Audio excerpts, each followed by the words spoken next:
Pastor who invited me, and thank you all for having me. Overall, Falmouth is in for some exciting times, and Trelawny as a whole. There were a lot of developments slated for Trelawny that 2 years ago everything just drew brakes. Everything stopped. There was the Harmony Cove development, there was the Oyster Bay development, the cruise ship pier was in limbo, and I mean, like everything else, everything hinged on the financial crisis which took place, and that became the brakes that put a stop to everything going on. The one bright spark that has come back, which is going to be the driving force behind all of these developments restarting in the very near future, is the cruise ship here in Falmouth. Basically, they started construction on that cruise ship here at the end of last year. And I can tell you, at this time, the pier is built. The buildings are going up on the created land. This in a space of 9 months. I mean, just amazing the pace with which it has moved. The first ship is due to arrive in Falmouth in November. It's going to be one of the smaller ships coming in November, because they don't feel that the town will be ready to handle the oasis of the sea, even if the pier is, until March is a scheduled arrival for the oasis of the sea. You have to put it in a context. The ship, the oasis of the sea, is taller than any building in Jamaica. Any building in Jamaica. There's no building in Jamaica that's taller than the oasis of the sea. Right? The ship carries 6,300 passengers. Passengers plus 3,500 crew. That's 10 or more than 10,000 people landing on your shore overnight. Guess what? Falmouth doesn't have 10,000 residents. Right? So you can see the magnitude of this occurrence. And bear in mind the pier is designed to accept more than one ship at a time.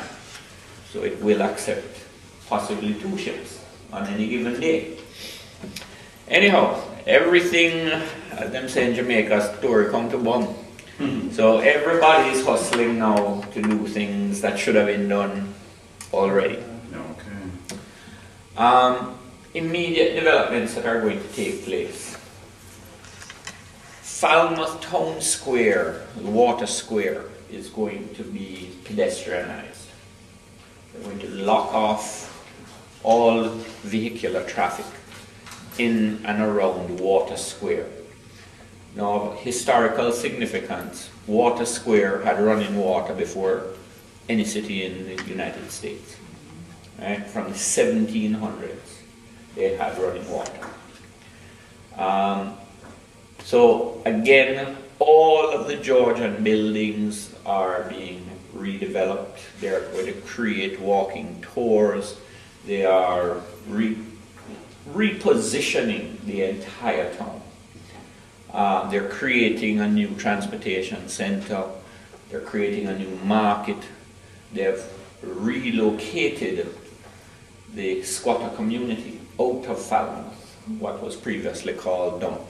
You know, our very own ghetto has been removed and relocated outside of town. So all of that now is being developed as new bus parks, shopping, you name it. In and around Falmouth, there are 3 separate housing developments going up, mostly geared towards middle and lower income earners. But these housing developments, we're talking about putting up 1,200 homes as we speak. 1,200 homes just they're all under construction, being bought as quickly as they can be built. There are other high-end developments. Put it in context. Most of these developments are 2-bedroom, 1-bathroom houses that are going up in Falmouth right now. You can purchase one turnkey for $80,000 US. The high-end housing developments in and around Falmouth, the gated communities, etc., you buy a lot of land starting at $100,000. So it shows the range within which you can operate in and around the area. So as you can tell, when you have such a great influx of people overall, you end up with opportunity for any kind of business you can think of. Is that 800 I said 80,000 US. 80,000 US. For the house complete, right? Then the higher end homes, you will buy a lot of land, starting at 100,000. So it just goes to show, you know, that there's something there for everybody across the scope.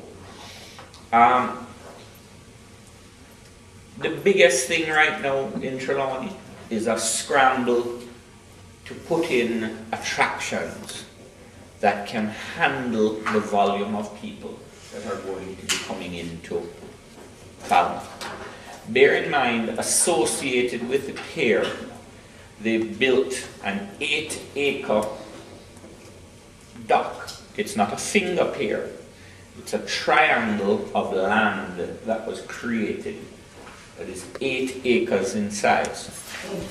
What is unique about it is that the cruise ship pier itself is the only part that will have restricted access. The whole shopping village that is created in association with the pier is open to the public. So it is being designed to create a whole attraction in and of itself, with or without the cruise ship. It is going to be an area where people from Montego Bay will jump on a bus to go to the Falmouth shopping district, to go to the pedestrianized water square, to view the historical buildings.